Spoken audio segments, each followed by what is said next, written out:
Hai, selamat pagi dan selamat weekend ya Sobat MI dimanapun Anda berada. Saya ucapkan selamat datang di Mark Plus Goes to Campus episode 90 dan bersama dengan saya Lukman Ali, your host yang nantinya akan menemani Anda selama 90 menit ke depan. Kita akan berbagi banyak sekali inspirasi dan sudut pandang seputar creativity, innovation, entrepreneurship, dan juga leadership yang telah dan akan dilaksanakan lembaga pendidikan di Indonesia. Dan tentunya di pagi hari ini telah hadir bersama kita semua di sini, narasumber dan juga rekan-rekan yang sangat luar biasa. Saya akan sapa terlebih dahulu kepada yang kami hormati Mas Radit Yatanu selaku Principal of Mark Plus Institute. Selamat pagi, Mas Radit. Pagi, Mas Lukman. Kabar baik, Mas Radit? Alhamdulillah baik, Mas Lukman. Oke, siap untuk memberikan insight ya, Mas ya? Siap. Oke, thank you banget Mas Radit. Kita tunggu nanti di segmen selanjutnya. Dan juga telah hadir bersama kami di sini narasumber yang sangat luar biasa banget. Saya akan sapa terlebih dahulu untuk narasumber pertama kita. Kami ucapkan selamat datang kepada yang kami hormati Bapak Dr. Taryanto, SEMM, selaku Wakil Rektor 2 Universitas Matlaul Anwar. Selamat pagi, Dr. Taryanto. Selamat pagi Pak Lukman, terima kasih. Terima kasih kembali Bapak telah hadir di Mark Plus Goes to Campus episode 90. Bapak posisi di mana, Pak? Posisi di Serang saya, Pak. Banten, ya Pak ya? Banten, ya Banten ya, betul. Oke. Banten itu makanan khasnya apa, Pak? Oh, cukup banyak ya makanan khasnya ya. Tapi ada beberapa yang tidak ada di luar Banten. Apa tuh, Pak? Jadi di bagian selatan itu ada yang namanya balok. Siapapun yang pernah mencoba makanan itu biasanya ingin mencoba lagi. Bahannya sederhana, hanya singkong, tapi luar biasa rasanya. Tapi itu tidak tahan lama masalahnya. Jadi harus datang langsung ke sana, baru bisa dinikmati. Harus datang langsung. Iya. Oke, kapan-kapan kalau saya datang ke Serang, nanti saya temui Dr. Taryanto, nanti kita kulineran bareng ya, dokter ya. Baik, siap. Thank you banget, Dr. Taryanto, sudah menyempatkan waktunya. Dan saya juga akan menyapa untuk speaker kedua kita telah hadir bersama kita semua di sini, Ibu Dr. Yola Margareta, SEMM CPM Asia, selaku Ketua Lembaga Pengembangan Inovasi dan Kewirausahaan Universitas Kristen Maranatha. Selamat pagi, Dr. Yola. Pagi Mas, pagi. Oh, biar semangat ya. Langsung jauh-jauh pagi. Ya, Kabar baik, pagi. Luar biasa gitu ya. Luar biasa. Oke. Posisi di mana Dokter Yola? Kalau tadi Dokter Taryanto di Serang? Di Bandung. Kita waduh, saya ini belum kesempatan loh, Dokter, nyobain Batagor spesial Bandung. Aduh, mangga atuh ke sini ya. Batagor itu ada dari singkatan tuh ya. Jadi bakso tahu goreng. Mangga ke Bandung. Nanti bakso tahu goreng ya. Yang bikin spesial itu adalah kecapnya. Kecapnya beda banget sih sama daerah-daerah lain. Bener, bumbu kacangnya juga ya. Bumbu kacangnya juga. Siap. Nanti kita akan dengarkan insight-insight menarik dari Dr. Yola juga. Thank you dokter sudah berkesempatan untuk bergabung di sini. Salam sehat selalu. Oke, para sobat Mark Plus Institute dan Mark Plus Corp dimanapun Anda berada, sebelum kita masuk ke sesi inti kita di pagi hari ini, terlebih dahulu kita simak highlight dari MGTC di episode sebelumnya berikut ini.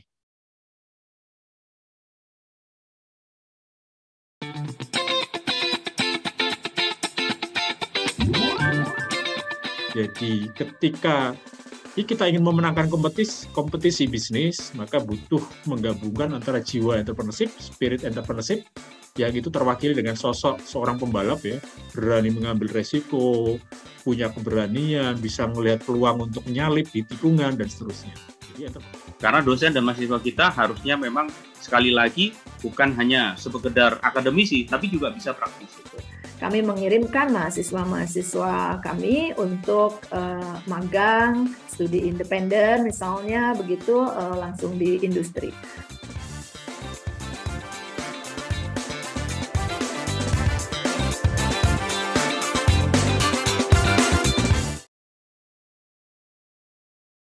Jujur, Salah satu penyesalan saya ketika saya masih menjadi mahasiswa S1 itu adalah saya kurang aktif gitu ya untuk ikut lomba-lomba ke sana kemari gitu ya. Karena saya yakin gitu ya ketika saya udah lulus terus saya ngelihat adik-adik tingkat saya yang ikut lomba, itu seringkali mereka itu bisa memberikan impact positif ke lingkungan sekitar karena mereka dituntut untuk selalu berpikir kreatif dan inovatif terhadap masalah-masalah yang timbul di lingkungan sekitar. Nah, kali ini kita punya informasi yang menarik banget nih Sobat MI yang nggak boleh untuk Anda lewatkan ya, karena kita punya informasi terkait dengan pelaksanaan WOWcase Competition. Nah, untuk lebih jelasnya kali ini saya akan serahkan kepada rekan saya, Kak Niza Nadira Hastri, selaku tim dari Mark Plus yang akan menjelaskan terkait dengan WOWcase Competition. Kepada Kak Niza kami persilakan. Halo, selamat pagi semuanya. Saya dari pagi gabung di sini ya untuk banyak belajar gitu di hari Sabtu pagi ini. Jadi seizin ya teman-teman, sebelum teman-teman mulai belajar gitu, dapetin insight dari narasumber yang oke-oke banget, aku izin di sini untuk memperkenalkan tentang WOWcase Competition ke teman-teman.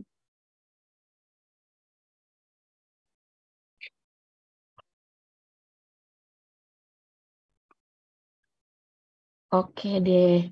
Jadi sebenarnya sih aku memperkenalkan tentang WOWcase Competition 2023 yang mana menjadi tema WOWcase Competition di tahun ini. Nah, mungkin beberapa dari teman-teman udah tahu ya kalau misalnya Marplus itu setiap tahunnya rutin mengadakan WOWcase Competition ini, dan ini aku ingin memperkenalkan untuk teman-teman yang sekiranya belum tahu. Jadi WOWcase Competition ini adalah kompetisi marketing yang ditujukan untuk sarjana muda atau mahasiswa D4 atau S1 atau setara yang diselenggarakan oleh Marplus. Kemudian kompetisi ini bertujuan untuk memecahkan masalah perusahaan atau institusi dari perspektif kaum muda. Jadi nantinya peserta akan diberikan studi kasus gitu ya dari institusi atau perusahaan sebagai case contributor untuk bisa diselesaikan. Nah, jadi di sini institusi dapat memutuskan studi kasus yang mencerminkan masalah perusahaan, dan selain mendapatkan ide pemecahan masalah, institusi juga dapat mengkomunikasikan budaya maupun branding mereka kepada para Gen Z. Nah, tahun ini di WOWcase Competition yang ke-10, WOWcase Competition berkolaborasi dengan Kepolisian Republik Indonesia atau Polri dengan mengusung tema transformasi menuju Polri yang presisi, dan salah satunya mencakup harapan Gen Z kepada Polri seperti komitmen, profesional, berintegritas, relevan dengan perkembangan zaman dan iptek, serta humanis. Nah, jadi untuk teman-teman yang pengen tahu gitu ya, sebenarnya kalau misalnya ikut kompetisi seperti ini, dapat benefit apa aja sih gitu ya. Nah, selain teman-teman mendapatkan benefit pembelajaran gitu, seperti belajar problem solving dan team working, teman-teman juga berkesempatan untuk mendapatkan hadiah dengan total 50 juta rupiah. Nah, selain itu juga teman-teman bisa mendapatkan kesempatan untuk melakukan internship di Marplus Inc. Nah, berikut ini adalah terkait tentang timeline-nya. Sekarang ini di tanggal 3 ya, dan ini sebenarnya masih open registration nih teman-teman, dan akan close registration di tanggal 7 Juni 2023, dan bersamaan dengan close registration ini adalah batas pengumpulan case-nya juga. Jadi di sini aku merekomendasikan teman-teman untuk segera mendaftar ya, karena semakin cepat sekarang bisa mendaftar, maka teman-teman mempunyai lebih banyak waktu gitu untuk brainstorming dengan teman-teman satu timnya, dan juga dapat memiliki banyak waktu gitu ya untuk dapat mengerjakan case-nya. Nah, setelah itu, setelah babak penyisihan, maka akan dipilih top 15 tim yang kemudian akan melanjutkan ke babak semifinal, dan start dari babak semifinal ini hingga grand final akan dilakukan secara offline ya teman-teman gitu, dan dilanjutkan lagi ada rocket pitch untuk top 15, dan kemudian ada video competition, dan khusus untuk grand final atau top 5 itu ada mystery case, kemudian ada announcement, dan ada mentoring juga seperti itu. Dan ini grand finalnya dilaksanakan di Atrium Kota Kasablanka di tanggal 17 Juni 2023. Bagi teman-teman yang mau daftar, bisa banget buka link bit.ly/WOWcase Competition 2023, atau bisa scan barcode ini, atau bisa screenshot, dan nanti aku akan juga provide ya link untuk pendaftarannya seperti itu. Jadi persyaratannya adalah teman-teman bisa team up dengan minimal 2 sampai maksimal 3 orang dari teman-teman, boleh beda jurusan tapi harus dari satu kampus gitu ya teman-teman. Aku rekomendasikan untuk daftar dari sekarang supaya teman-teman bisa belajar lebih banyak juga. Gitu. Sekian ya dari aku, terima kasih.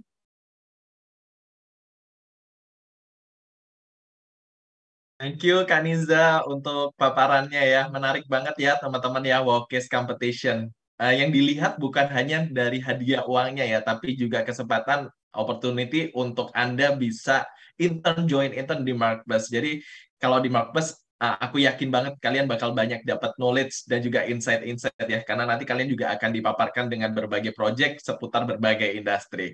Oke, sebelum kita masuk ke speaker session di pagi hari ini, terlebih dahulu mari kita simak opening session yang akan disampaikan oleh Mas Raditya Tanu selaku Principal Marketplace Institute. Kepada Mas Raditya Tanu, kami persilakan. Terima kasih Mas Lukman. Selamat pagi Pak Dr. Tarjanto, Bu Dr. Yola. Saya izin ya, Bapak dan Ibu dan Sobat MI semua untuk memulai sesi kita pada pagi hari ini. Saya akan sharing satu topik, ini judulnya adalah terkait dengan Educating the Next Generation Leaders. Jadi nanti saya akan sharing kira-kira kenapa kita perlu melakukan pendekatan yang berbeda terkait learning. Kemudian nanti di bagian yang kedua akan dijelaskan juga ada 4 capability yang harus dimiliki oleh kita saat ini. Dan yang terakhir kita juga nanti mendorong teman-teman Sobat EMA semua untuk mencoba untuk memvalidasi kompetensi yang saat ini teman-teman miliki, begitu ya. Nah, saya akan awali dulu pembahasannya dari bagian yang pertama tentang bagaimana kita perlu merevisit lagi learning approach-nya kita gitu. Saat ini Bapak dan Ibu, Sobat MI semua, metode pembelajaran itu menjadi sangat dynamic gitu ya, baik di dunia kampus, di dunia akademik ataupun di dunia kerja ataupun di dunia praktisi. Kalau di dunia akademik kita sudah sangat familiar dengan istilah Merdeka Belajar, di mana dengan program tersebut memungkinkan kita sebagai mahasiswa untuk memilih mata kuliah yang kita minati dan juga mendapatkan pengalaman belajar bukan saja di dalam kelas, tapi juga di luar kelas. Begitupun kondisinya di dunia praktisi. Gitu. Ke depan, proses pembelajaran ini sifatnya menjadi lebih omni, artinya menggabungkan pendekatan online dan juga offline. Kemudian fokusnya lebih ke 2 hal, upskilling dan juga reskilling. Kenapa? Karena kita tahu situasi bisnis ini menjadi semakin dinamis dari waktu ke waktu gitu, sehingga butuh bagi orang-orang yang ada di dalam perusahaan ataupun berada dalam industri untuk selalu meningkatkan skills-nya ataupun mempelajari hal-hal yang baru. Nah, terkait dengan hal itu kita bisa lihat ya, setidaknya ada 3 kutipan yang kami ambil dari 3 prominent business figure across industry. Yang pertama kita bisa lihat apa yang disampaikan oleh Peggy. Beliau adalah Executive Chairman dari Tata Business Excellence Group. Beliau berpendapat bahwa development itu saat ini sudah far beyond classroom. Gitu. Jadi bukan sekedar proses pembelajaran di dalam kelas, tapi ke depannya lebih bersifat conversation. Artinya apa? Artinya bersifat 2 arah, ada interaksi antara learner dan juga pemateri ataupun narasumbernya. Seperti itu. Kemudian kalau kita lihat lagi, pendapat yang kedua dari Samantha Hemok, beliau adalah Chief Learning Officer dari American Express. Beliau berpendapat bahwa adanya virtual approach itu memberikan flexibility dan juga memberikan daya tarik bagi para learner untuk belajar dengan cara yang berbeda. Kita tahu bagaimana pandemi COVID beberapa tahun yang lalu itu mempercepat proses kita dalam melakukan pembelajaran secara virtual. Gitu. Jadi kita dihadapkan ataupun kita diberikan kesempatan untuk belajar dengan cara yang berbeda. Kemudian kalau kita lihat komentar yang ketiga dari Nick Van Dam, beliau adalah former Global Chief Learning Officer dari McKinsey, sebuah perusahaan konsultasi kelas dunia. Beliau berpendapat bahwa ada kesempatan yang besar untuk merubah tempat kerja itu menjadi learning place gitu. Karena tadi kita dihadapkan dengan situasi yang sangat dinamik sehingga kita perlu menjadikan tempat kerja kita ataupun tempat kita berada itu menjadi learning place. Tadi fokusnya bagaimana kita melakukan upskilling, meningkatkan skills yang saat ini sudah kita miliki, ataupun reskilling, kita mempelajari hal-hal yang baru sehingga kita bisa tetap relevan dengan persaingan yang ada. Nah, kita bisa lihat sebenarnya ke depan dari 3 pendapat ini setidaknya ada 4 karakteristik pembelajaran yang perlu kita perhatikan ke depan. Yang pertama, learning itu perlu kita buat personalized, artinya kita sesuaikan dengan kebutuhan learner-nya.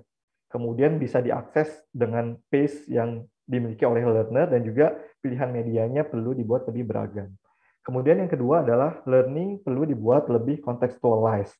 Karena learner itu akan mendapatkan value yang paling optimal ketika proses pembelajaran terkait dengan knowledge, skill, ataupun attitude-nya itu relevan dengan apa yang mereka hadapi sehari-hari gitu. Jadi apa yang diajarkan itu relevan dengan keseharian mereka.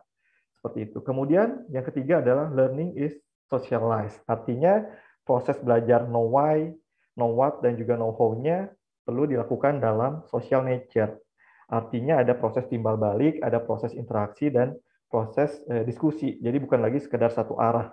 Seperti itu. Kemudian yang terakhir, learning is track. Artinya bisa dilihat secara transparan progresnya seperti apa, sehingga kita bisa mengidentifikasi area for improvement-nya ada di sebelah mana. Nah, selanjutnya ini adalah pendetailannya. Bagaimana kita bisa mendesain program pembelajaran yang personalized. Setidaknya kita bisa membagi proses pembelajaran itu ke dalam pace of life dari seseorang gitu. Kita bisa lihat dari educational life, dari professional life, ataupun dari entrepreneurial life. Masing-masing fase ini memiliki anxieties and desires-nya tersendiri gitu ya, dan berbeda setiap fase. Kita ambil contoh untuk fase educational life. Mungkin di sini sebagian besar sobat MI punya keinginan gitu ya, ketika berkuliah ke depannya ingin seperti apa sih? Misalkan pengen jadi mahasiswa yang berprestasi. Ingin nanti ketika lulus dapat pekerjaan di perusahaan yang terkenal seperti itu, atau ingin mendirikan startup sendiri gitu. Jadi masing-masing punya anxieties and desires-nya. Begitupun untuk professional life dan juga entrepreneurial life.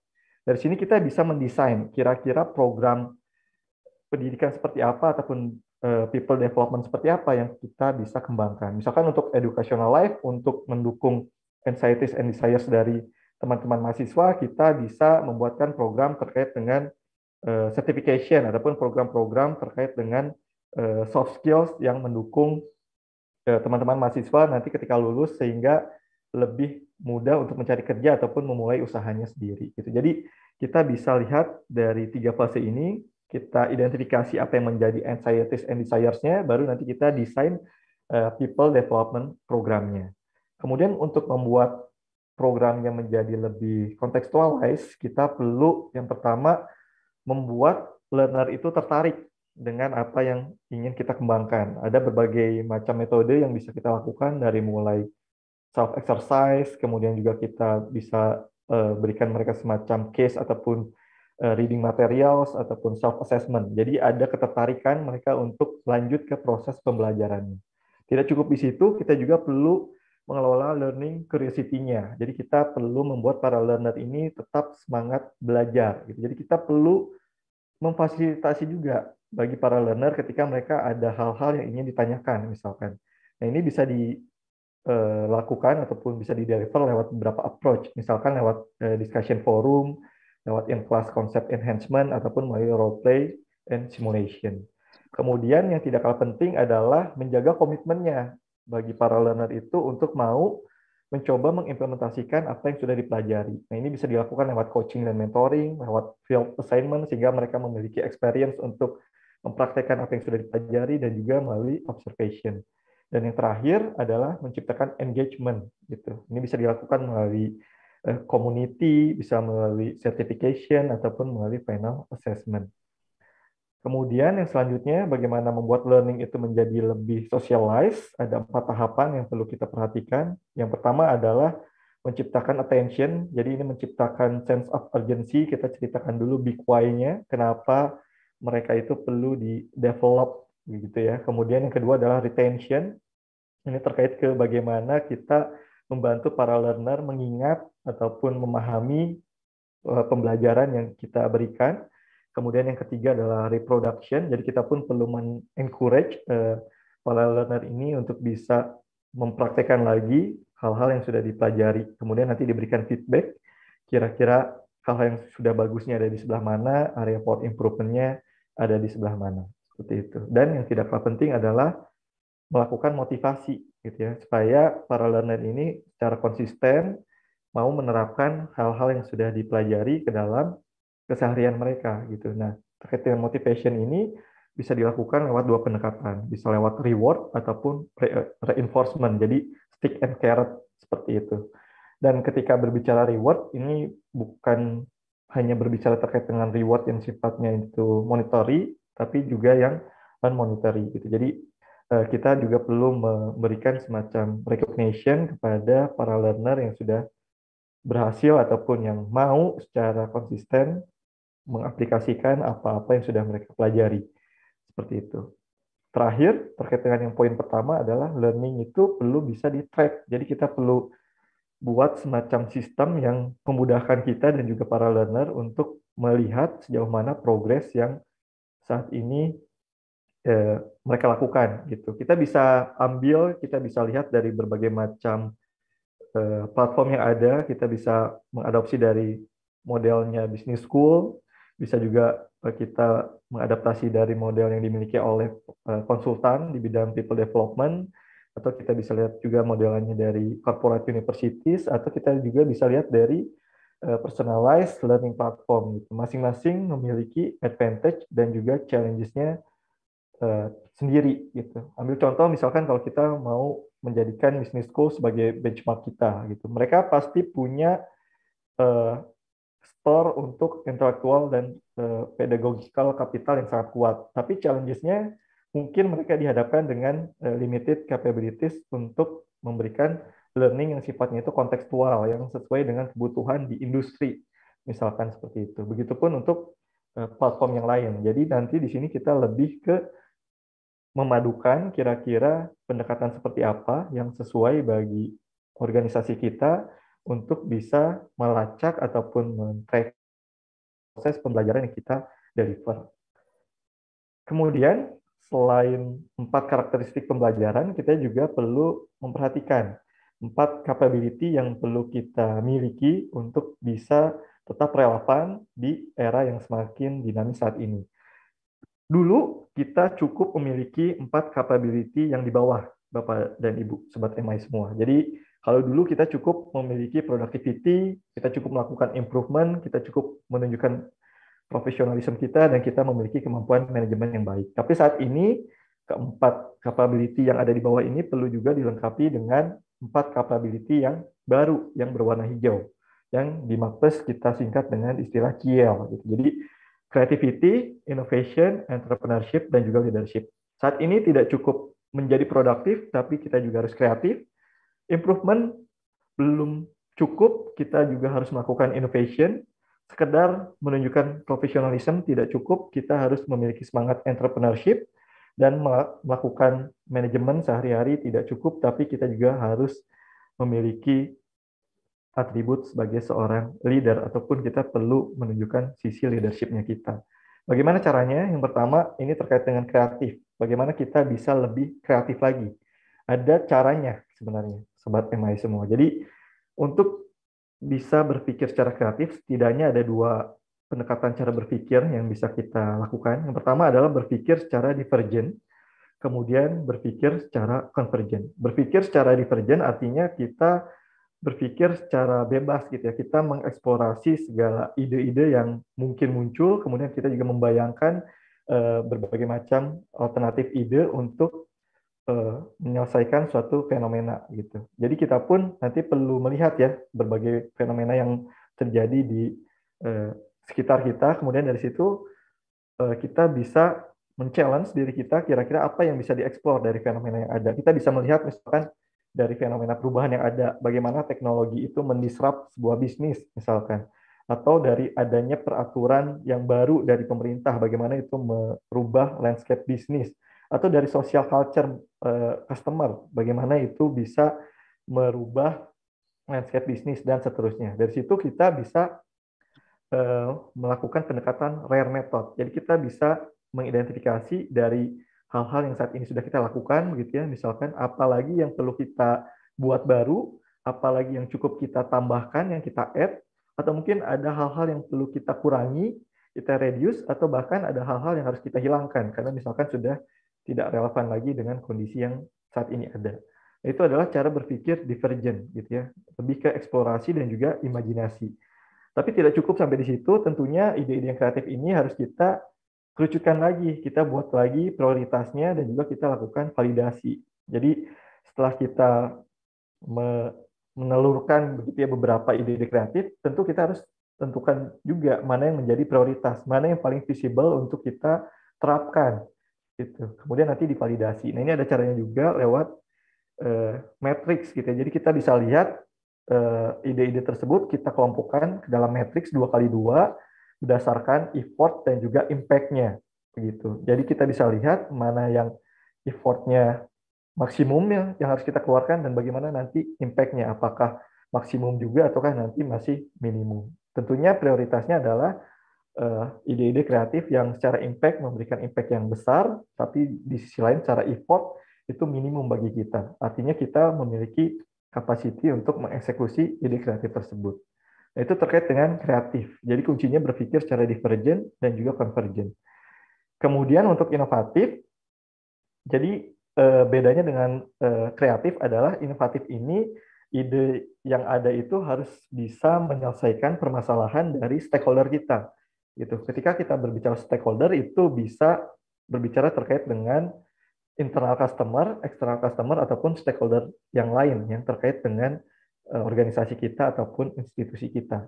Gitu. Jadi inovasi yang kita hasilkan sifatnya harus ketika dihadapkan dengan kompetitor membuat produk kita, layanan ataupun barang kita itu menjadi market winner.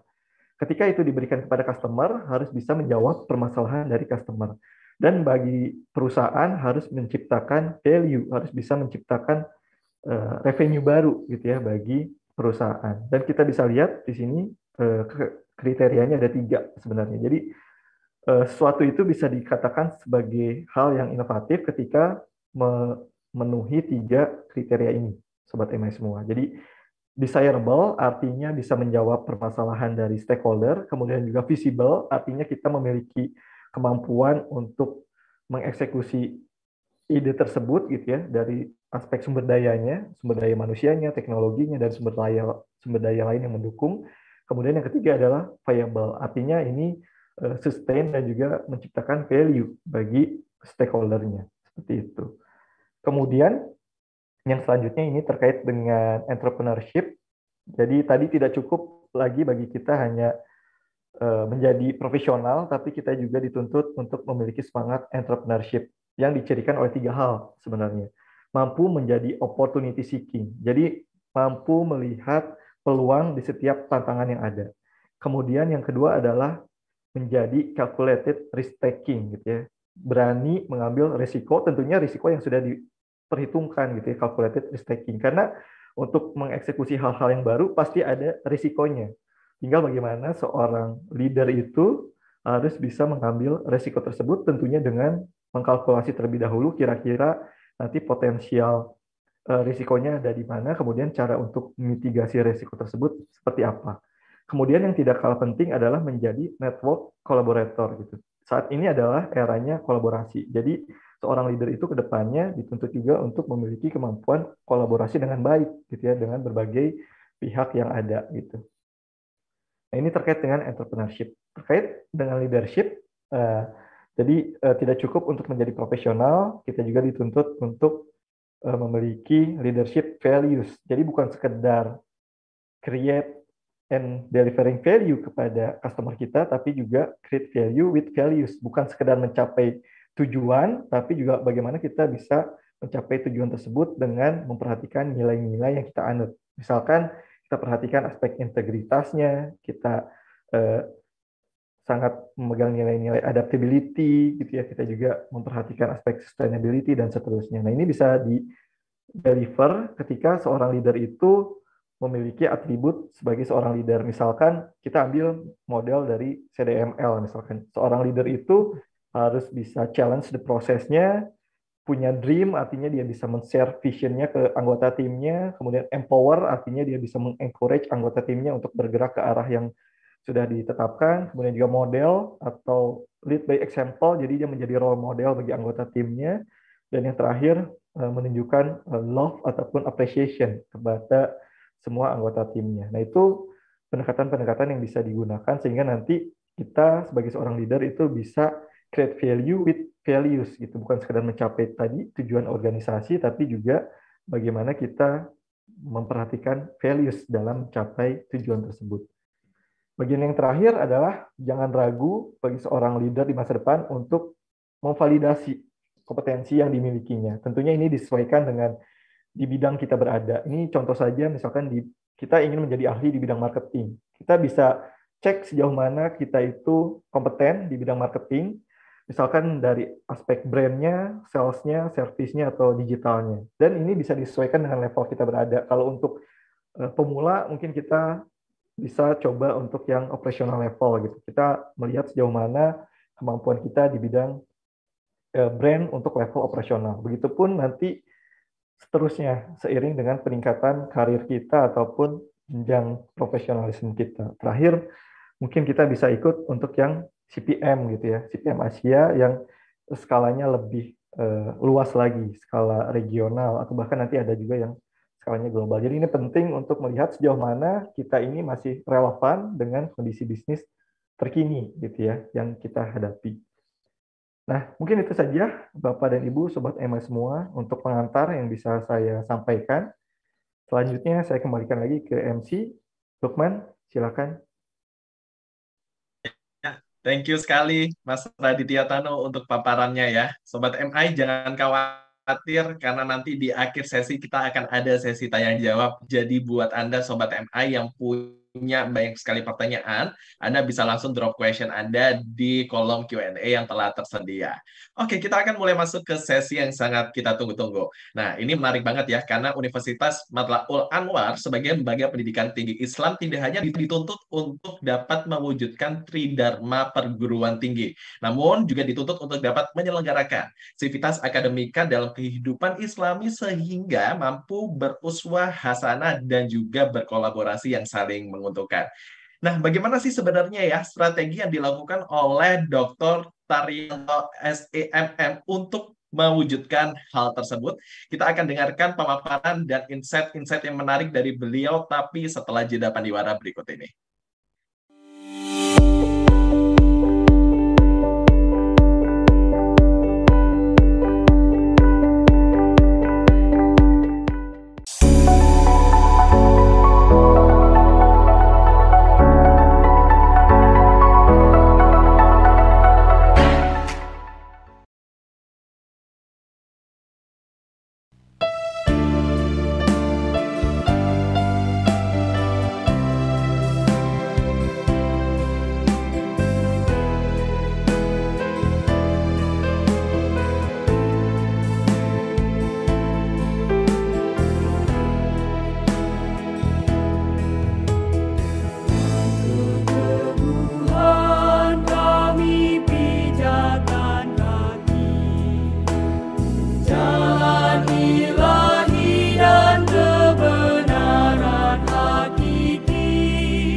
Sobat NI telah hadir di sini bersama kita semua Dr. Taryanto SEMM selaku Wakil Rektor 2 Universitas Matlaul Anwar, dan juga untuk sesi kali ini akan dipimpin secara langsung oleh rekan saya Mas Raditya Tanu. Kepada yang kami hormati Dr. Taryanto SEMM dan juga Mas Raditya Tanu, kami persilakan. Baik, terima kasih Mas Lukman. Selamat pagi Pak Dr. Taryanto. Assalamualaikum Pak. Waalaikumsalam Mas Radit. Terima kasih. Baik Pak, monggo Pak untuk pemaparannya Pak. Ya, mohon dibantu slide-nya Pak. Siap. Oh, dari tim saya ya, mungkin udah siap. Ya, barangkali sebagai pengantar, perkenalkan Universitas Matlaul Anwar ini secara geografis berada di ujung barat Pulau Jawa. Jadi di sebelah barat dari UNMA ini tidak ada lagi universitas, dan terus terang kami mengklaim sebagai universitas terbesar, meskipun sebenarnya kalau kemudian di-compare dengan Universitas Maranatha itu tentu saja belum bisa dikatakan sebanding. UNMAS memiliki 20 program studi S1 dan 2 program studi S2, dan alhamdulillah institusi UNMA itu terakreditasi baik sekali. Ya, berikutnya slide-nya, next ya. Mengikuti arahan dari Maplus bahwa yang pertama ini menyangkut inovasi kampus di masa pandemi yang sudah lalu sebenarnya. Ya, selama masa pandemi UNMA itu mungkin ini sama dengan perguruan tinggi yang lain, melakukan pembelajaran jarak jauh atau virtual. Kami menyebutnya sebagai koma. Koma bisa dalam arti harfiah karena memang segala aktivitas itu menjadi koma. Kemudian yang kedua, bagi tenaga administrasi itu dilakukan WFH sesuai dengan anjuran dari Kementerian Kesehatan tentu saja. Kemudian pelayanannya dilakukan secara online melalui Siakat. Kemudian pada saat itu ya dikarenakan dampak dari pandemi itu adalah penurunan kekuatan ekonomi masyarakat, maka UNMA juga memberikan reduksi biaya kuliah kepada mahasiswa. Nah, dari apa yang berlangsung selama pandemi, ya kami melihat sejumlah tantangan yang terjadi. Yang pertama memang ada sisi positifnya di mana mahasiswa dan dosen itu dituntut untuk merubah cara belajar dengan mempergunakan teknologi, dan ini bisa menjadi satu manfaat tersendiri karena kemudian yang tadinya tidak familiar dengan teknologi itu berusaha untuk familiar, dan dari situ tentu saja baik dosen maupun mahasiswa memperoleh pengalaman baru dalam belajar mempergunakan teknologi. Nah, tapi juga ada ekses yang tidak bisa terhindarkan di mana antara interaksi antara dosen dengan mahasiswa itu tentu saja menjadi sangat minim, dan tentu saja ini juga akan mengurangi intensitas pembelajaran. Kemudian ya kampus UNMA yang ada di ujung barat Pulau Jawa ini memang hanya berjarak tidak lebih dari 150 km dari ibu kota negara.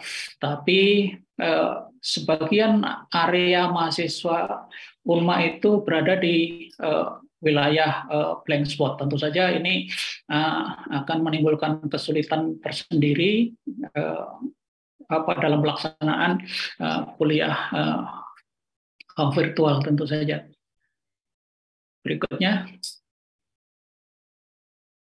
Berikutnya slide-nya ya lanjut dengan program entrepreneur ya. Jadi pada dasarnya kami menyadari sepenuhnya bahwa entrepreneur itu bukan saja diperlukan oleh dunia bisnis, tetapi juga dunia kerja pada umumnya. Jadi jiwa entrepreneur itu juga diperlukan oleh para birokrat selain oleh para pengusaha tentu saja. Barangkali sekarang ini ada fakta empirik yang bisa kita saksikan. Era otonomi daerah yang sudah berlangsung lebih dari 2 dasawarsa ini itu menunjukkan adanya perbedaan prestasi kepala daerah antara satu dengan yang lain. Dan barangkali yang juga tidak kalah nyata itu adalah dana desa yang digulirkan ke tidak kurang dari 74.961 desa selama 9 tahun terakhir itu dapat terlihat dengan jelas bagaimana prestasi kepala desa yang ada. Di Klaten itu ada sebuah desa kecil yang sama sekali tidak dikenal, itu bisa membangun destinasi wisata yang menjadi sangat terkenal, dan ini memiliki multiplier efek yang luar biasa. Kemudian kemarin juga ramai berita seorang kepala desa di Jawa Tengah didemo oleh warganya karena tidak mau mencalonkan lagi. Nah, ini tentu saja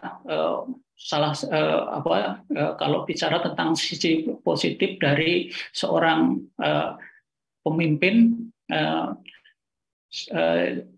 dari sisi kemampuan entrepreneurnya, tapi yang kemudian masuk penjara karena menyalahgunakan kewenangannya juga tidak sedikit tentu saja. Kemudian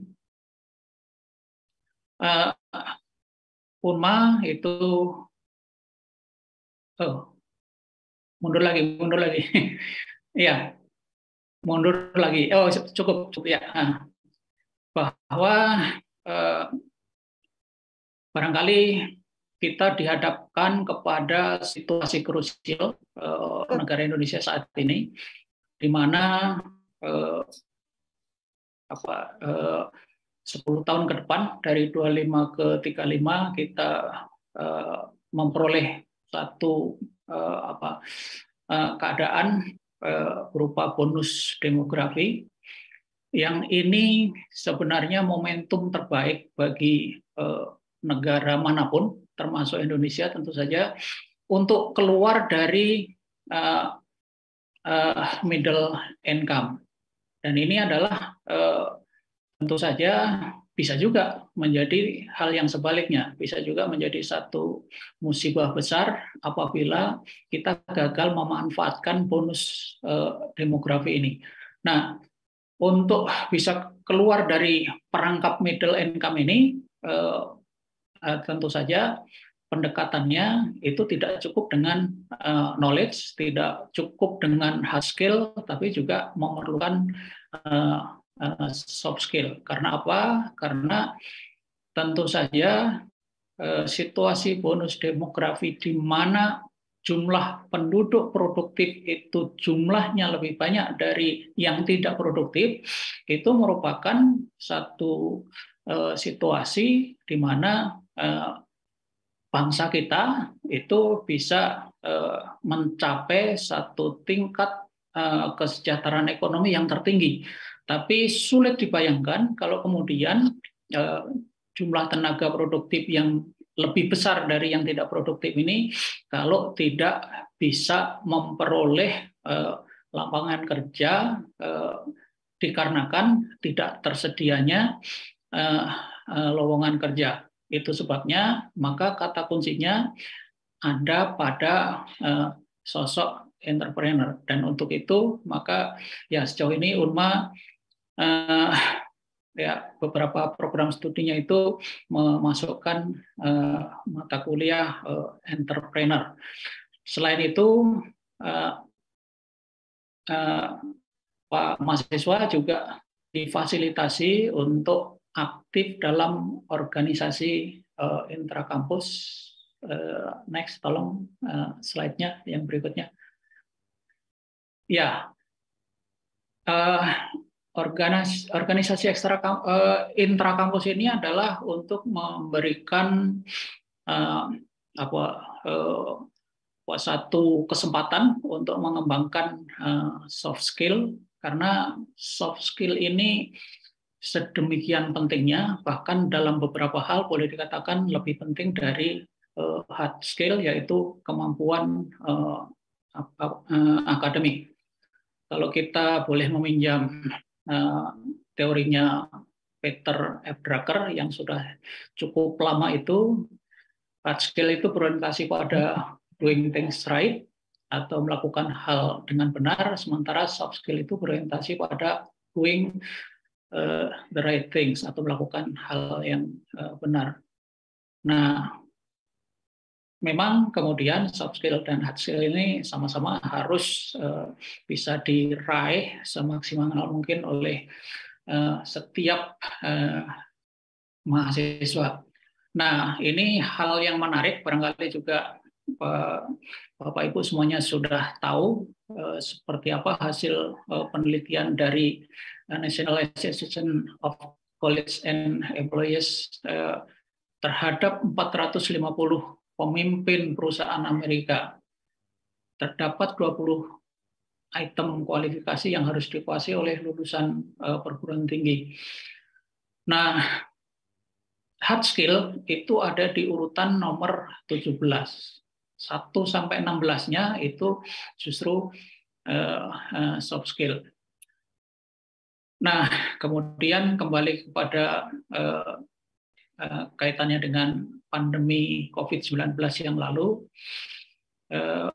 ya Unma itu terlibat langsung dalam program vaksinasi nasional bekerjasama dengan Dinas Kesehatan dan juga puskesmas setempat.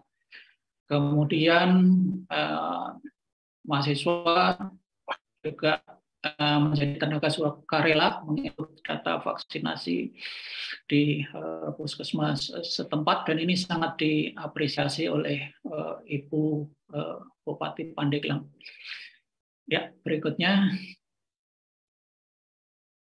ini sebagai kata penutup, ya barangkali tidak bermaksud mengajari, tapi ya kami berani memastikan bahwa seorang entrepreneur sejati itu tidak akan menjadikan uang sebagai tujuan, tapi justru akan dijadikan ukuran.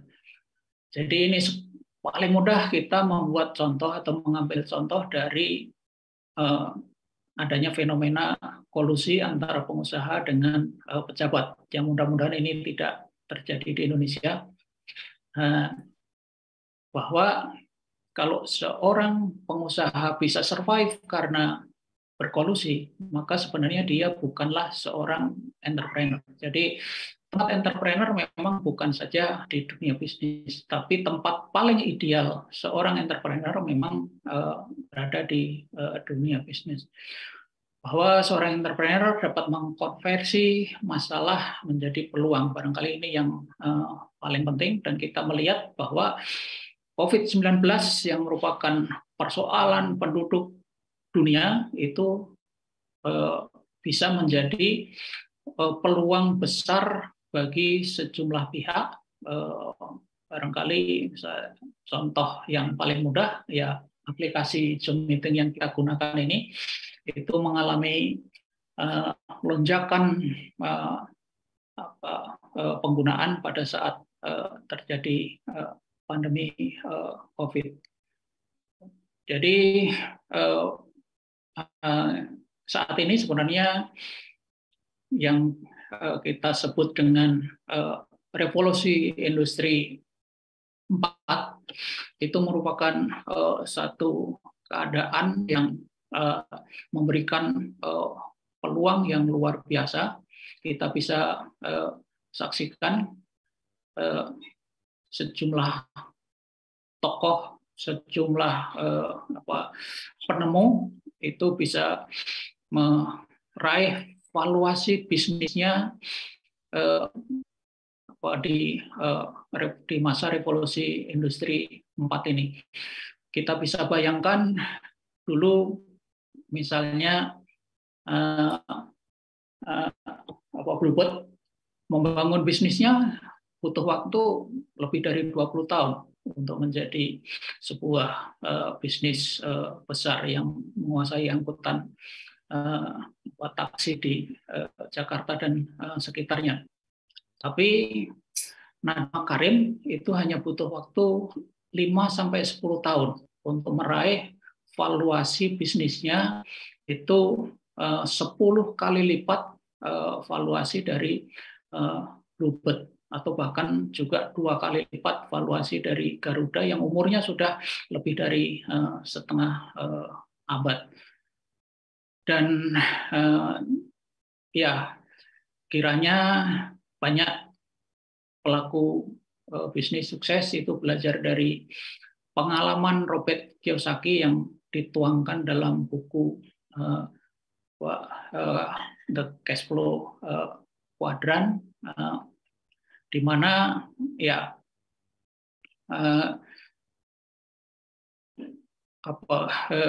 Robert Kiyosaki itu membagi pilihan profesi setiap orang itu menjadi 4 bidang. 4 itu kemudian juga bisa dibagi antara kiri dan kanan. Sebelah kiri adalah orang-orang yang cenderung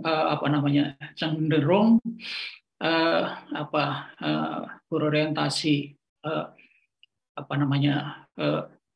pada posisi untuk bekerja pada orang lain. Yang sebelah kanan adalah yang berkecenderungan untuk mengambil posisi sebagai pihak yang membangun satu sistem yang kemudian memerlukan orang-orang yang ada di sebelah kiri. Nah, persoalannya kemudian lebih banyak orang yang memilih berada pada posisi kiri karena memang relatif lebih aman.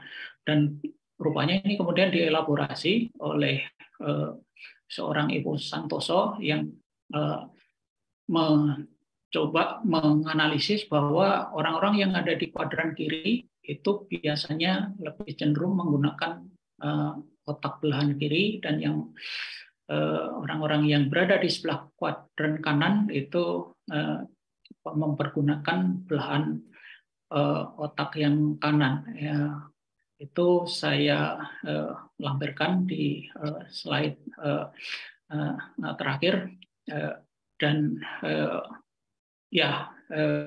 dalam kesempatan ini saya mengucapkan terima kasih kepada Maklus yang sudah memberi kesempatan kepada Unma untuk partisipasi dalam acara talkshow ini. Unma sebagai perguruan tinggi yang kalau dibandingkan dengan perguruan tinggi lain barangkali skalanya bisa menjadi kecil, tapi dalam lingkup Banten itu klaim kami adalah yang terbesar. Kiranya kami masih perlu banyak belajar dari Maklus, dari juga tentu saja Universitas Maranatha yang sudah membentuk lembaga inovasi dan kewirausahaan mudah-mudahan dengan apa yang kita lakukan hari ini itu kita bisa memperoleh manfaat yang lebih banyak lagi. Terima kasih Pak Radit atas kesempatannya. Assalamualaikum warahmatullahi wabarakatuh.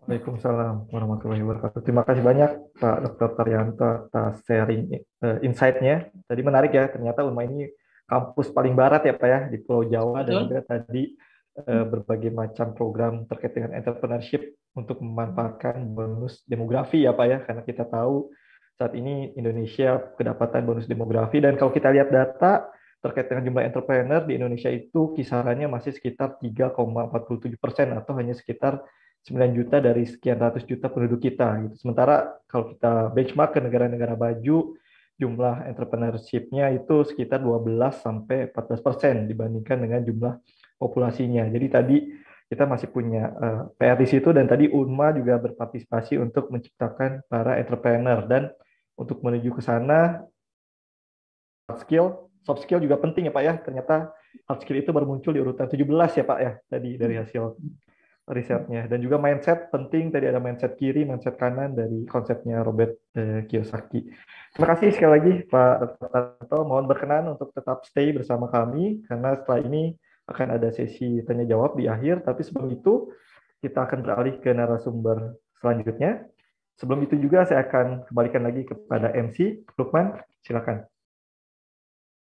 Ya, dengan visi menjadi perguruan tinggi yang mandiri dan berdaya cipta, serta mampu mengisi dan mengembangkan ilmu pengetahuan, teknologi, dan seni abad ke-21 berdasarkan kasih dan keteladanan Yesus Kristus. Bagaimana sebenarnya strategi yang dilakukan oleh Ibu Dr. Yola Margareta selaku Ketua Lembaga Pengembangan Inovasi dan Kewirausahaan untuk mewujudkan Universitas Kristen Maranatha sebagai yang terbaik. Kali ini kita akan mendengarkan pemaparan dan insight-insight menarik dari beliau, tetapi setelah video profil berikut ini.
This is the city of the creators.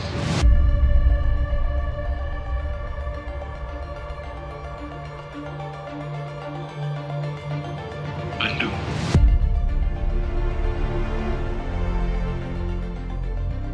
One of the largest cities in Indonesia. A creative city which has generated millions of innovations. Here, young men and women were born. They who made a breakthrough and are pride of Indonesia.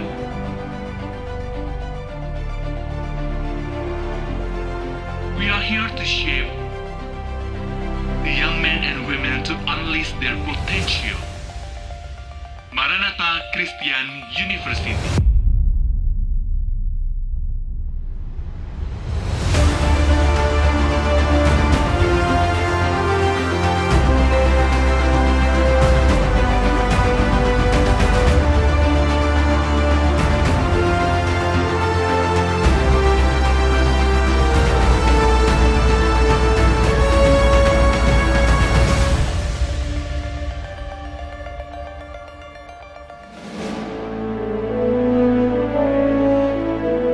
Since 1965, we serve and educate young generation to have a vision and inspire others.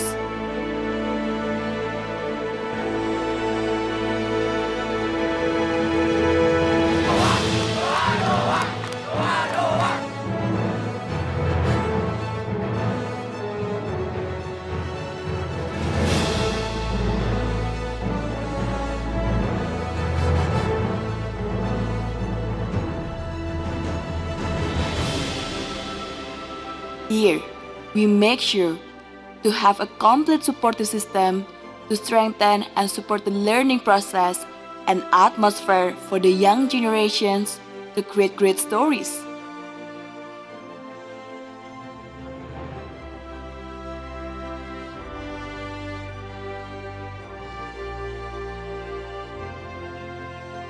With 9 faculties and 28 study programs, we instill value, build character, to create positive impact to the world.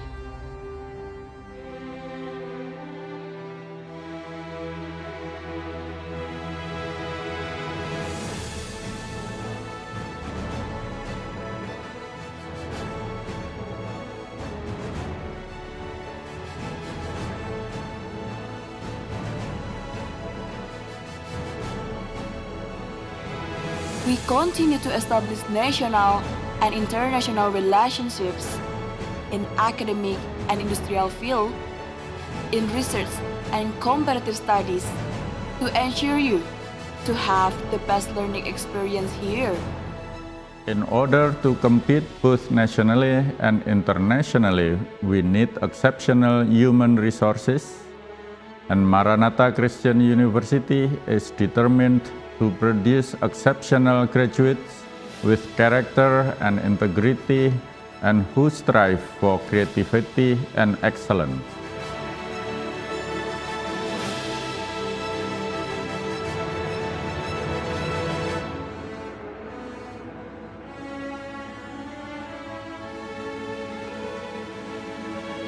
We choose to inspire the world and to inspire you, so that you can inspire others.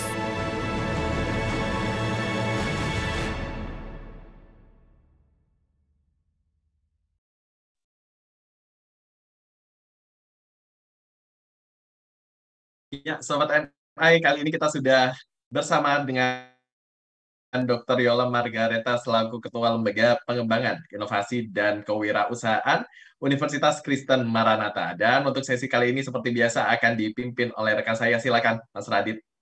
Baik, terima kasih, Lukman. Selamat pagi, Bu Dr. Yola. Apa kabar, Bu? Pagi, Mas Radit. Saya Pangestu. Terima kasih. Salam sehat. Salam sehat. Baik, Bu. Ini menarik sepertinya, Bu ya. Kampusnya berlokasi di Bandung yang memang merupakan kota kreatif. Jadi di Enak Kreatif itu memang sudah ada sepertinya ya, Bu ya, di kampusnya. Mungkin untuk lebih lanjut, untuk berbagi ke Sobat MI semua, saya persilakan, Bu, untuk sharingnya. Silakan, Bu Yola. Terima kasih, Mas Radit. Mohon dibantu untuk share screen. Bapak Ibu, selamat pagi. Rekan-rekan Sobat MI, selamat pagi. Pastinya kita nggak salah untuk memutuskan hari ini ya, di pagi weekend ini untuk stay di satu acara yang keren, Plus Goes to Campus. Saya berharap nanti berikutnya acaranya bisa on-site ya, sehingga kita bisa temu kangen nih, sekaligus juga dengan teman-teman UNMA.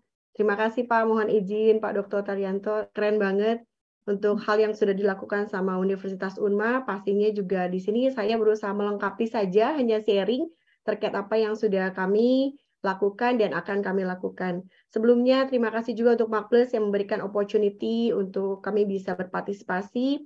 Salam hormat dari rektor kami, Bapak Prof. Sri Widiantoro atau yang hangat kami biasa sapa dengan Prof. Ilik, tidak hari ini datang juga dari Pak Krismanto, Wakil Rektor Kemahasiswaan Inovasi dan Kemitraan, juga titip salam untuk teman-teman semua hari ini. Nah, hari ini saya mau berbagi aja terkait dengan supporting element of entrepreneurship yang teman-teman Mark Plus itu singkat jadi CIEL ya. Creativity, Innovation, Entrepreneurship, and Leadership. Nah, apa yang kami lakukan Bapak Ibu dan sahabat MI? Boleh di next. Pada saat pandemi kemarin ya, kita mengalami satu hal yang pastinya nggak kita harapkan sama sekali, krisis gitu ya. Yang setahu saya dalam bahasa China atau Cina, bahasa itu diucapkan dari dua kata. Krisis berasal dari wei qi. Wei yang pertama itu punya arti adalah danger atau bahaya. Sedangkan qi memiliki arti peluang. Jadi keren banget, ternyata dalam satu kata krisis punya makna yang dahsyat, yaitu bahaya dan peluang. Di dalam bahaya ada peluang. Di dalam krisis kita masih bisa menemukan opportunity. Bisa diartikan bahwa two side the same coin ini memberikan kita spirit ya, encouraging untuk bisa melewati masa-masa kemarin yang nggak enak banget. Nah, betul banget, saya sepakat juga dengan Mas Radit ya, UMKM itu support banget Indonesia. Sekarang jumlah pengusaha ya, UMKM mewakili itu di 3,47%, mostly di 90%-nya adalah dari mikro, dan UMKM kalau saya bisa gambarkan sesimpel ini, unik, manfaat, kesempatan, uang, dan besar. Ya, ini adalah mungkin point of view yang bisa teman-teman MI, sobat MI jadikan sebagai dasar gitu ya, untuk kita menjadi calon wirausaha tuh, kata-kata ini yang biasanya bisa menjadi trigger gitu ya. Anda harus unik, memberikan manfaat, memberikan kesempatan, pastinya juga ada aliran uang, dan juga getting better, getting bigger, dan itu juga menjadi tolak ukurnya kita untuk lebih maju. Next. Nah, kemudian terkait dengan entrepreneurship, sudut pandangnya mungkin dahulu sangat terbatas begitu ya, teman-teman. Bahwa wirausaha itu ya getting money gitu ya, hanya dapetin profit. Tapi saya pengen mengajak, mengencouraging teman-teman, masa sih cuma dapetin uang aja gitu ya? Apa cukup gitu ya? Apa tidak ada tujuan mulia lainnya seorang wirausaha itu?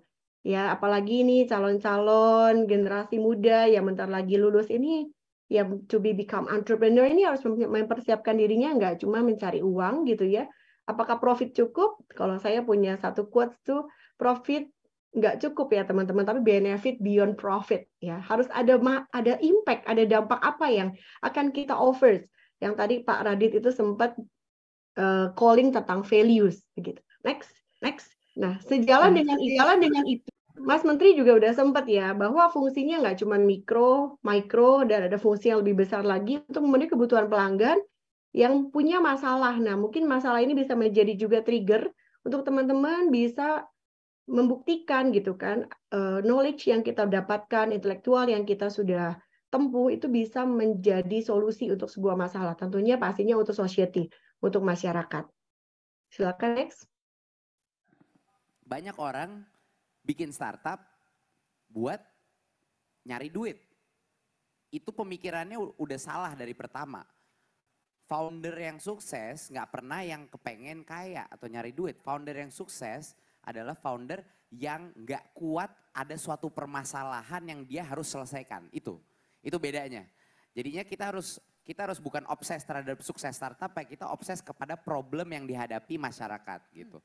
Jadinya kadang-kadang kalau banyak kan yang nge-pitch di kita, karena kita juga mulai bantu-bantu startup yang lebih kecil. Dia selalu bilang, oh ya ini kita bisa bikin revenue segede ini. Makasih, saya bilang, tunggu. Di next aja. Nah, kita sepakat banget ya sama statementnya Mas Menteri bahwa ya harus ada satu trigger benefit beyond profit gitu, nggak cuma untuk mencari uang. Fungsi wirausaha juga pastinya bisa membantu untuk perekonomian rakyat. Ini seperti inspire saya juga Pak Peri Tristianto sebagai Raja Outlet, kemudian sekarang jadi Raja Pariwisata ya. Banyak banget pariwisata, terutama Bandung nih, Mas Radit, Bandung penuh banget nih weekend ini. Saya sendiri juga males keluar sebenarnya karena macet banget. Ya, ini terbukti bahwa pertumbuhan di Bandung sangat signifikan dikarenakan memang banyak wirausaha yang startup yang membuka usaha di Bandung dan memberikan juga contribute terhadap growth dari Bandung itu sendiri. Next. Ya, saya cepat aja. Nah, kami sebagai tenaga pendidik juga university pastinya menjadi satu challenge yang berat dan nggak mudah untuk bisa memberikan bekal kepada mahasiswa-mahasiswa kami, adik kami untuk bisa mempersiapkan dirinya di dunia yang hyper kompetitif ini, di kondisi yang sangat uncertainty ini, untuk membangun karakter. Nah, karakter ini menjadi satu dasar wirausaha anak bangsa yang saya sepakat ini mungkin align dengan CIEL tadi ya. Entrepreneurship, Character, Leadership, Creativity, and Innovation. Dan tentunya ini bukan satu proses yang mudah, sehingga kita sebagai tenaga pendidik university juga harus agile untuk sama-sama berpikir keras gitu, dan saat ini mungkin saat yang baik untuk bisa kita saling brainstorming dan saling bertukar pendapat, apa aja sih yang menarik yang bisa kita buatkan program untuk anak didik kita. Nah, ini yang sudah kami lakukan dan mungkin juga bisa menjadi masukan untuk kita semua. Silakan next. Terkait dengan pembentukan awareness, kemudian nanti ujungnya ke behavior, dengan adanya pola berpikir atau pola mindset yang berubah, sehingga timbullah tadi creative mind, creative attitude, dan creative way. Kalau misalnya tadi Pak Radit sempat membahas creativity dari sisi divergent dan convergent, begitu. Next. Pembentukan karakter juga menjadi satu PR yang panjang. Tentunya university punya peran yang sangat besar dan PR yang besar gitu, karena kita dianggap sebagai level terakhir ya sebelum mereka masuk ke dunia bekerja dan usaha. Dan tentunya ini bisa membentuk para lulusan dengan berbagai program terkait berikut ini. Next. Ya, misalnya kita membawa mereka dengan case study pada saat sebelum pandemi, kita bisa bawa mereka ke masyarakat langsung untuk menemukan masalah apa yang mereka hadapi di masyarakat, lalu kita sama-sama memberikan sebuah riset, business plan, teamwork, rantai pasokan, dan apapun solusi yang dibutuhkan oleh masyarakat. Tentunya pasti ini memberikan banyak dampak buat siswa dan mahasiswa yang kita ajak ke sana. Next. Juga Abdi Mas, kita waktu itu sempat juga ke Citarum, Bapak Ibu mungkin juga bisa diambil isu-isu sosial, di mana mahasiswa kita juga bisa diajak brainstorming, dan pastinya ide-ide mereka itu luar biasa banget, dan tentunya ini menjadi satu action atau exhaust ya bagi mahasiswa, dan itu juga menjadi penyaluran pembangunan karakter wirausaha. Next. Ini juga ada sama case tadi, boleh next. Bapak Ibu, saya di sini banyak memberikan contoh-contoh ya, jadi bisa menjadikan satu ide mungkin. Pembentukan karakter juga ini terkait dengan kreatif, innovation, dan leadership. Kreatifnya kita juga punya online learning yang mungkin tadi dari Universitas Unma namanya Koma, keren banget. Kan dengan Koma itu kita malah jadi banyak refleksi ya Pak ya, dengan Koma ya, dengan adanya pandemi, COVID ini membuat kita menjadi lebih kreatif sebenarnya. Kita harus bisa agile atau mati gitu. Kalau di kami namanya Morning, Maranatha Online Learning System. Ini juga dipakai oleh kami, kemudian ada MBKM Kewirausahaan ya. Jadi ini keren banget nih. Pemerintah punya programnya juga keren-keren, MBKM 1 semester bisa langsung let's do it gitu ya, action untuk to be entrepreneur, untuk creating idenya langsung juga digantikan dengan 20 SKS yang ditempuh pada semester tersebut. Kemudian innovation, mereka juga kita push ya untuk bisa berani masuk ke pitching deck melalui kompetisi innovation, ya juga event-event di Entrepreneurship Day. Nah, yang menarik, leadership, kami juga berusaha untuk encourage mereka dengan terlibat dalam penulisan buku profesionalisme kewirausahaan yang sudah di launching, sekarang udah edisi yang mau ke edisi keempat, kemudian Maranatha Entrepreneurship Family dan sebagainya. Berikut kegiatan-kegiatannya mungkin bisa dilihat. Next. Ya, next saja Pak. Ya, next Pak.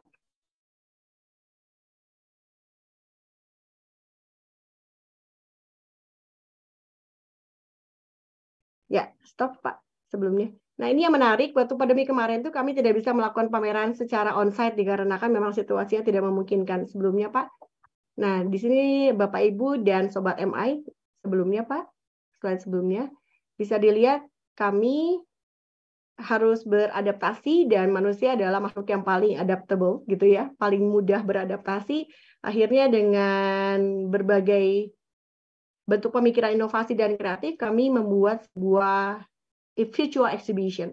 Virtual exhibition ini di mana kita memakai teknologi IT ya. Di sini ada virtual dan teman-teman itu nanti diminta bikin booth di dalam booth virtual. Kemudian yang menariknya kita bisa masuk ke dalam exhibition-nya gitu ya. Kita bisa interact keren banget, bisa tanya-tanya, bisa foto selfie, bisa ajak temennya, bisa klik apapun yang ada di sana, mulai dari video profile, bisa cek produknya, bisa nego, bisa nanya, bahkan bisa sambil nawar juga. Nah, ini menarik banget, sesuatu yang baru. Saya sempat nyasar juga, jujur. Jujur ya, saya juga termasuk generasi yang harus meraba-raba dengan teknologi. Tapi ini ternyata sesuatu yang menarik gitu, yang baru tapi menarik. Sempat nyasar di mana nih ya eventnya gitu ya. Di mana tempatnya, kemudian auditoriumnya di mana, ini menarik banget. Di situ ada langkah-langkahnya, mungkin karena keterbatasan waktu saya nggak bisa tunjukkan gitu ya ininya. Yang pasti ini menjadi satu experience dan juga exposure buat mahasiswa di mana kondisi dan keterbatasan yang kita alami itu tidak menjadi satu hambatan apabila kita selalu mencari jalan gitu ya melalui inovasi yang bisa kita lakukan. Next.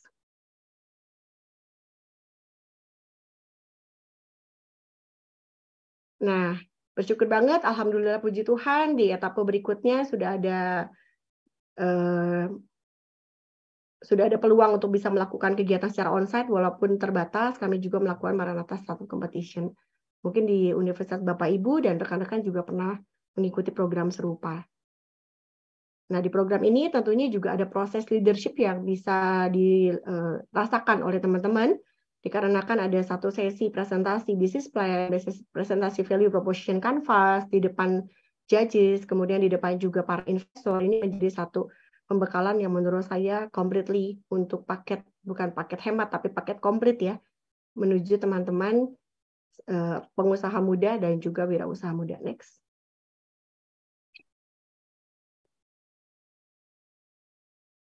Ya, berikutnya pembentukan karakter juga bisa melalui sharing yang simple gitu ya, karena kita juga harus hidup di dunianya.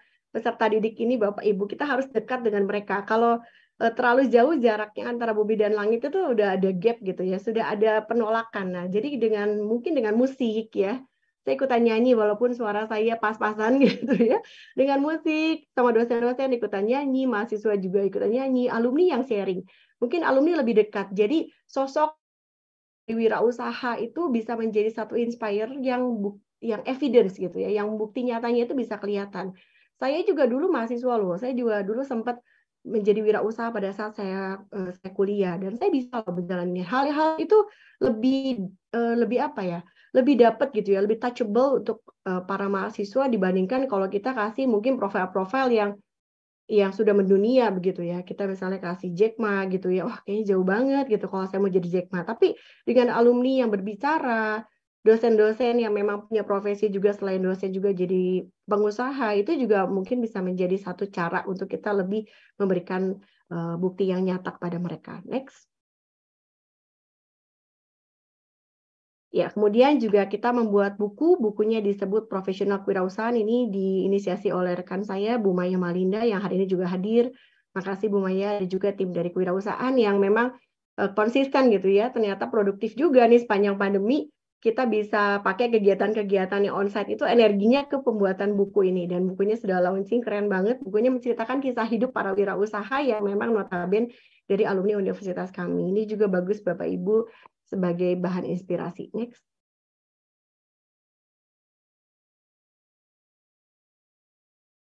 Next, Pak. Ya. Oke, Bapak Ibu sekalian, are you ready to become an entrepreneur? Saya di sini Yola Margareta selaku Ketua Lembaga Pengembangan Inovasi dan Kewirausahaan Maranatha. Sangat senang apabila kita bisa berkolaborasi bersama, bisa discuss bareng, juga bisa saling mengasah gitu ya. Karena saya percaya bahwa yang menang untuk saat ini bukan yang tercepat, tapi yang menang adalah yang bisa bertahan. Jadi pastinya kolaborasi dengan UNMA, Bapak, saya mengharapkan sekali kolaborasi dengan Marketplace pastinya, dan memang support system dan environment kita punya inilah yang akan membentuk kita akan menjadi bisa bertahan dan kita menang bareng-bareng gitu ya, nggak menang lagi sendiri, karena sustainable itu kita butuh support system untuk kolaborasi bersama. Dengan kolaborasi kita akan lebih kuat dan kolaborasi itu indah. Mungkin demikian presentasi dari Maranatha. Kalau ada yang kurang saya mohon maaf, kita terbuka banget untuk sharing. Thank you so much. Mungkin Mas Radian saya kembalikan. Baik, terima kasih Bu Dr. Yola. Sangat banyak ya insight yang diberikan kepada Bapak dan Ibu dan juga Sobat MA yang hadir. Inisiatifnya sangat banyak, tadi salah satunya virtual event dan juga ada berbagai inisiatif lain. Tujuannya tadi untuk menciptakan entrepreneur yang mindset-nya itu ya benefit beyond profit ya Bu ya. Dan juga kalau dikaitkan dengan tadi yang apa saya sampaikan adalah creating value with values, seperti itu. Terima kasih sekali lagi Bu Dr. Yola, dan mohon tetap berkenan stay bersama kami. Setelah ini kita masuk ke sesi terakhir, sesi tanya jawab. Tapi sebelum itu saya kembalikan lagi ke MC. Silakan, Lukman. Thank you Mas Radit. Semakin menuju akhir ini semakin panas dan semakin asik diskusi yang tentunya akan kita hadapi nantinya ya. Tapi jangan lupa bagi Sobat MI yang masih ingin bertanya kepada dua narasumber kita yang sudah hadir, silakan untuk drop question Anda di kolom Q&A yang telah tersedia. Oke Sobat MI, sebelum kita masuk ke sesi Q&A terlebih dahulu, mari kita simak video dari Marketplace berikut ini.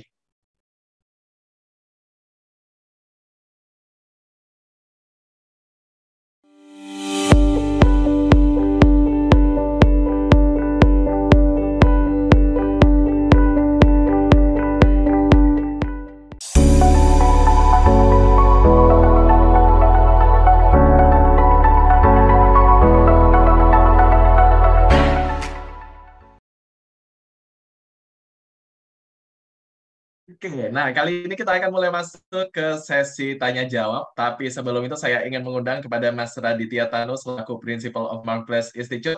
Saya juga turut mengundang kepada Dr. Taryanto SEMM selaku Wakil Rektor 2 Universitas Matlaul Anwar, dan juga tak lupa juga ingin mengundang kepada Dr. Yola Margareta SEMM CEC CPM Asia selaku Ketua Lembaga Pengembangan Inovasi dan Kewirausahaan Universitas Kristen Maranatha. Oke. Nah, untuk sesi Q&A kali ini akan dipimpin langsung oleh Mas Raditya Tanu selaku moderator. Kami persilakan untuk Mas Radit. Monggo, Mas.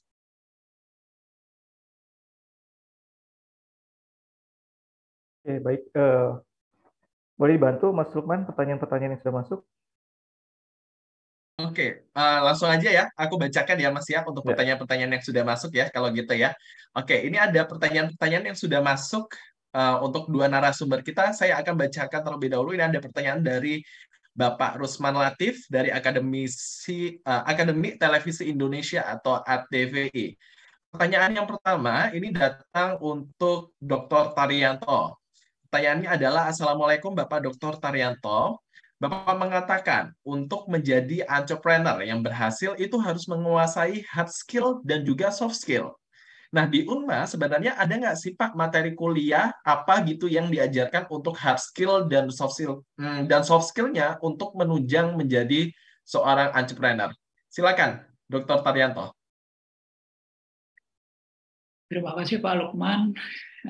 Terima kasih kepada Bapak penanya. Mohon maaf tadi saya lupa menyebut namanya. Iya. Jadi hard skill itu adalah merupakan kemampuan akademik. Jadi dengan menempuh studi sesuai dengan program studi yang menjadi pilihannya, itu berarti sedang mencapai untuk meraih hard skill. Sementara soft skill itu adalah kemampuan-kemampuan yang prosesnya itu harus melalui praktek secara langsung. Jadi kalau sudah menerima slide PowerPoint dari saya, itu terlampir mulai dari semacam kemampuan berkomunikasi, kemudian kemampuan kerjasama, itu adalah merupakan hal-hal yang disebut dengan soft skill. Kemampuan komunikasi, kalau boleh saya garis bawahi, itu barangkali kalau bisa multibahasa itu lebih baik. Tapi sebenarnya komunikasi dalam artian lain itu adalah kemampuan untuk menyampaikan buah pikiran secara sistematis sehingga orang lain itu dengan mudah bisa memahami apa yang kita sampaikan. Yang namanya sopan santun itu adalah soft skill. Barangkali semua tahu yang namanya sopan santun, tapi belum tentu setiap orang itu memiliki kemampuan untuk mengimplementasikan dalam kehidupan sehari-hari. Jadi barangkali sebenarnya ya boleh dikatakan hal yang sederhana, apa itu soft skill.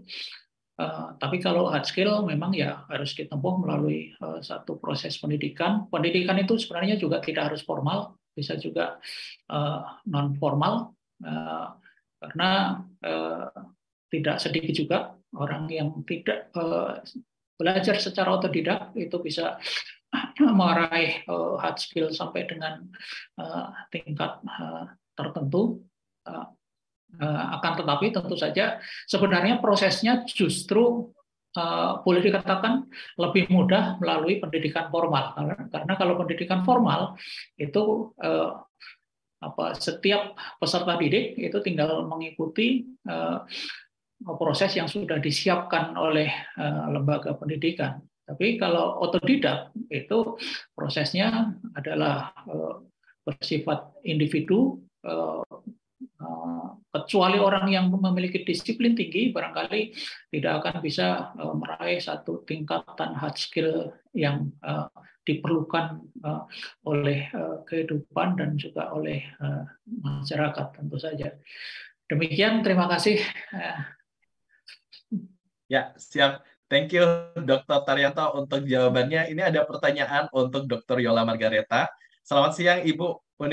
Maranatha ini sebagai kampus yang berdasarkan kasih dan pelayanan Kristus, sebenarnya ada hal apa saja sih yang dilakukan mungkin untuk pengembangan UMKM dalam proses belajar mengajar bagi mahasiswa? Ada nggak sih Bu bentuk proyek nyata? Tadi sempat dilihat juga mungkin ada pendampingan UMKM ya, tapi adakah program-program lain untuk pengembangan UMKM di sekitar kawasan universitas? Silakan Dr. Yola.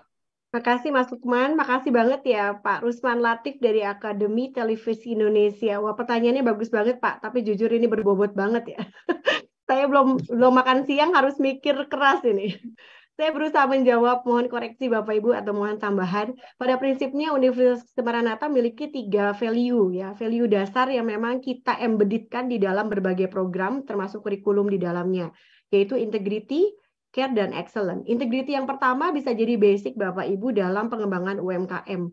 Jadi yang pertama, seorang wirausaha itu harus punya dasar fundamental yang kuat secara filosofi atau prinsipal ya, harus punya fundamental truth, harus punya dasar yang kuat bahwa kita harus punya prinsip, kita harus punya integritas. Apa yang dikatakan, dilakukan itu harus sama. Kita harus punya kejujuran yang tinggi untuk menjadi wirausaha. Kenapa? Karena zaman sekarang itu kita berusaha itu kadang-kala bukan karena produk kita yang cukup bagus saja, atau karena kita punya relasi yang banyak aja, tapi mereka percaya gitu loh.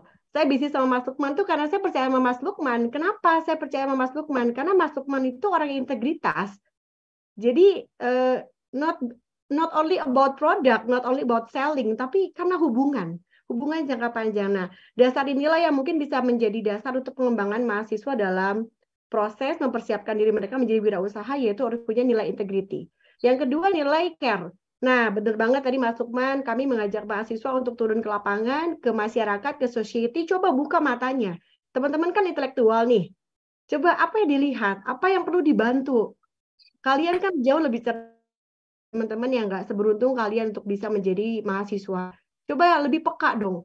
Dipakai dong insting kepekaan sosialnya. Oh, ternyata di daerah sana di Citarum masih kotor nih Bu Yola, UMKM-nya belum bisa jualan dengan tingkat food and beverage-nya yang lebih oke gitu ya, lebih hygiene ya. Tukang ciloknya masih agak bikin jadi beteng gitu kalau bahasa Bandung. Nah, gimana nih biar kepekaan kita ini bisa berdampak untuk mereka, atau kita ajarin mereka SOP, Mang, nanti kalau bikin cilok pakai sarung tangan ya Mang ya gitu ya. Kemudian mereka bikin bumbu lebih baik dan sebagainya, sehingga mereka bisa lakukan upscaling, bisa grading, bisa naik kelas UMKM-nya, itu juga kami lakukan. Kemudian satu lagi excellence, bagaimana kita bisa membantu orang kalau diri kita itu juga kurang, diri kita itu investasinya kurang. Oleh sebab ini Marplus ini sahabatnya universitas nih. Ayo dong Bapak Ibunya juga nggak boleh males gitu ya. Saya juga jujur weekend ini kadang ngoyo banget gitu ya. Nggak mau ikut pelatihan tuh karena jujur kalau ikut pelatihan dahsyat di Sabtu Minggu ya. Tapi kalau kita nggak bergerak, kita nggak mau bayar harga, untuk ikutan programnya Mark+ CPM misalnya, puji Tuhan lolos gitu, walaupun berdarah-darah ya Pak Radit. Nggak gampang, tapi kita juga sebagai tenaga pendidiknya harus bisa membekali diri, sehingga kita bisa transfer knowledge kita lebih banyak, value kita lebih besar, sehingga mereka to be excellence. Nah, mungkin perlu ada harga yang dibayar pastinya untuk semua pihak, sehingga pengembangan UMKM ini menjadi PR bersama yang bisa kita jadikan snowball ya, untuk bisa berkontribut untuk daerah dan juga untuk negara. Demikian mungkin menjawab Pak Rusman Latif. Tidak mengenerate satu agama. Ya. Menurut saya nggak mengenerate satu agama, tapi ini general kok. Ya, entrepreneurship secara general. Itu hanya prinsip dasar, integrity, care, excellence. Terima kasih, hatur nuhun. Terima kasih Dr. Yola untuk jawabannya. Integrity, care, dan juga excellence. Saya sepakat banget, apalagi new paradigm of business itu bukan terkait dengan menjual produk, tapi menjual kayak gitu. Oke, nah sebelum kita mengakhiri acara di siang hari ini, terlebih dahulu mari kita dengarkan statement yang akan disampaikan oleh Mas Raditya Tano selaku Principal of Mark+ Institute. Kepada Mas Radit, kami persilakan Mas. Oke, Lukman. Jadi saya merangkum saja ya. Jadi kita belajar bersama ya, Bapak dan Ibu dan juga Sobat MI semua dari apa yang dilakukan oleh Pak Dr. Taryanto di UNMA, kemudian apa yang dilakukan oleh Ibu Dr. Yola di Universitas Kristen Maranatha. Kita belajar bahwa beliau-beliau ini sudah mengimplementasikan tadi prinsip entrepreneurship yang ada 3 tadi cirinya. Menjadi opportunity seeker, bagaimana melihat peluang dari setiap tantangan yang ada, terutama kemarin ketika dihadapkan dengan kondisi pandemi. Kemudian juga berani mengambil resiko secara terukur gitu ya, lewat berbagai inisiatif ataupun program-program yang dideliver ke mahasiswanya. Kemudian yang tidak kalah penting adalah network kolaborator. Bagaimana mereka menjalin kerjasama ataupun membangun jejaring gitu ya dengan alumni, dengan pemerintah sekitar dan juga stakeholder lain. Jadi apa yang sudah dilakukan oleh Pak Dr. Taryanto dan juga Ibu Dr. Yola sudah menggambarkan prinsip entrepreneurial marketing, dan harapannya di sini kita bisa sama-sama belajar ya Bapak dan Ibu juga Sobat MI semua. Mungkin itu yang bisa saya sampaikan. Saya kembalikan lagi ke Lukman. Silakan Lukman. Oke, thank you banget Mas Raditya Tano untuk closing statement-nya. Dan tidak terasa Sobat MI, kita sudah berada di penghujung acara Mark+ Goes to Campus episode 90 kali ini. Sekali lagi saya ingin mengucapkan terima kasih kepada Dr. Taryanto selaku Wakil Rektor 2 Universitas Matlaul Anwar dan juga Dr. Yola Margareta selaku Ketua Lembaga Pengembangan Inovasi dan Kewirausahaan Universitas Kristen Maranatha. Semoga sehat selalu ya Bapak Ibu ya yang sudah hadir di sesi siang hari ini. Semoga insight-insight yang diberikan ini juga bisa menjadi barokah untuk Anda-Anda semua sekalian. Dan Sobat MI jangan khawatir karena Mark+ Goes to Campus masih akan ada di episode minggu depan ya, tentunya di jam yang sama yakni di pukul 10 waktu Indonesia Barat. Dan tentunya Anda juga bisa menyaksikan acara ini melalui YouTube kami di Mark+ Channel, dan juga jangan lupa untuk update informasi terbaru kami ya di Instagram kami di M-Corp. Dan akhir kata saya Lukman Ali beserta rekan kerja yang bertugas pamit undur diri. Stay safe, stay healthy, and I'm Lukman Ali signing off. Bye-bye.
Tanpa ampun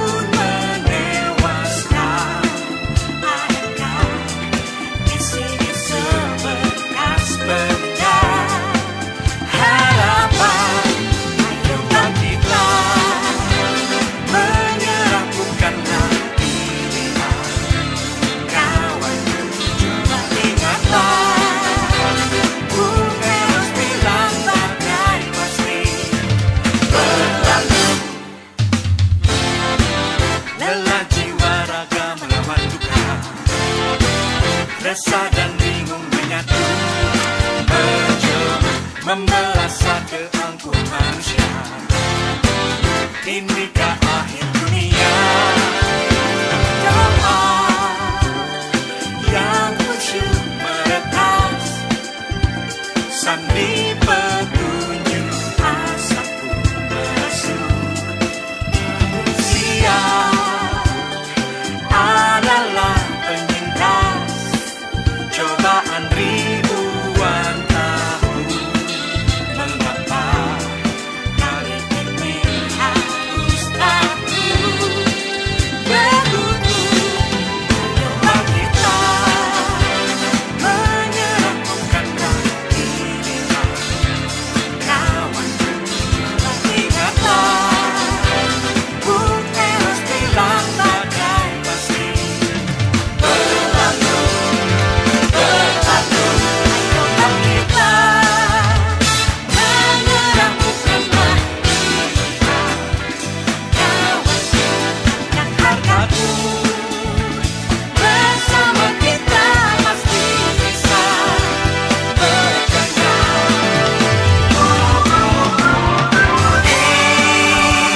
Menyerah bukanlah pilihan, kawanku, coba ingatlah.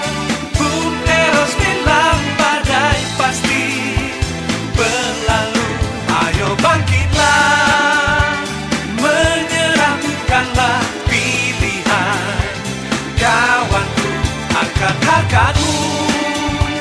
Bersama kita pasti bisa berjaya.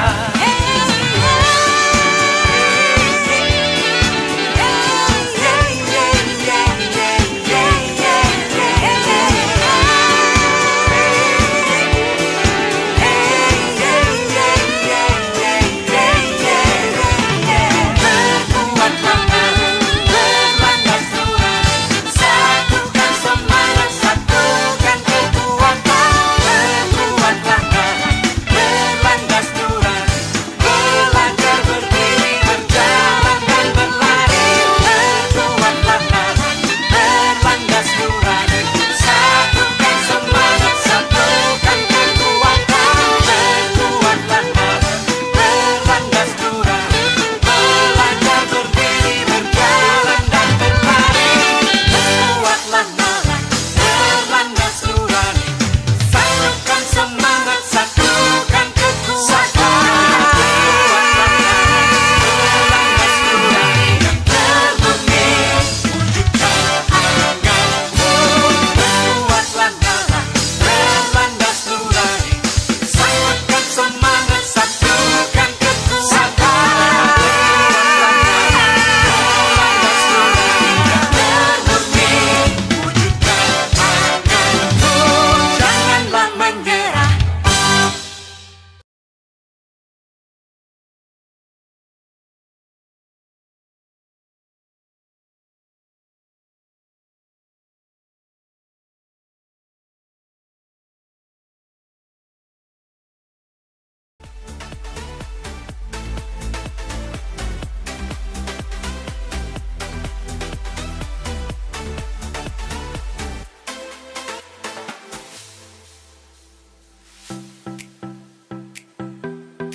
Recording stopped.